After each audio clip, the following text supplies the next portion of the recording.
Fighting your giant. Fighting your giant. My definition of giant is anything, stage, or situation you have perceived overwhelming, too difficult, and must be crossed to achieve success in life. It's like a plane going through turbulence. The uncertainties of your safety, the fear we experience, making you freak out. I'm sure you can readily relate if you've gone through this. Mine was daffy, coupled with the fact that I had my family traveling with me. And it's funny because it's the major experience I still remember vividly. Even though I've had series traveling alone, God does not introduce us to our giants the way they are, but gradually brings us into it with the assurance of victory in sight. Like the case of David, he introduced him to the lion, then the bear, before Goliath. 1 Samuel 17, 34-36. God took him through fighting the lion, then the bear. What it means is that David might have fought the bear longer than he fought the lion. Just saying, the bear is not just bigger and stronger, but can defend against a lion with full strength for hours, while a lion or all cat have very little stamina and could defend against a bear for about 10 minutes per time. It is the normal principle in life.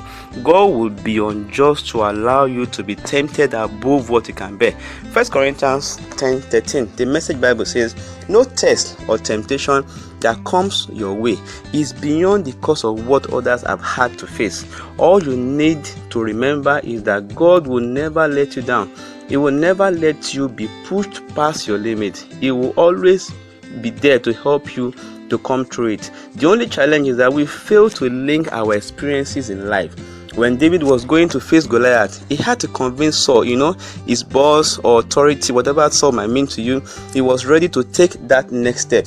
He was ready for that promotion. He had to convince the embassies he is the man they need in their country. Why would nations open their doors to you except they have seen you have the skill they need? The embassies are like the gatekeepers and will never let in a burden. But when they see these skills that you carry, their doors or gates are widely open with honor. David needed to convince the board he is the man for the job.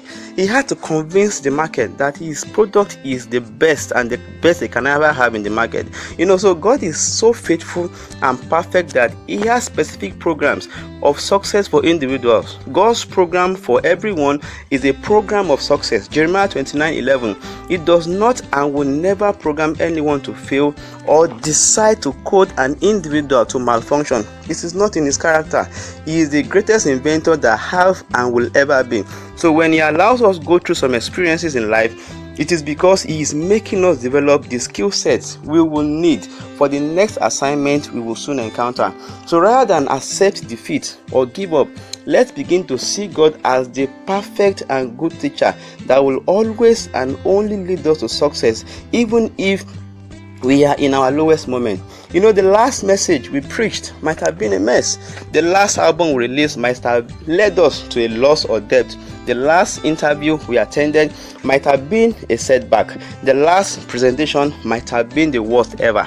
The last exam we wrote might have been the craziest. Nobody saw David when he killed the lion or the bear.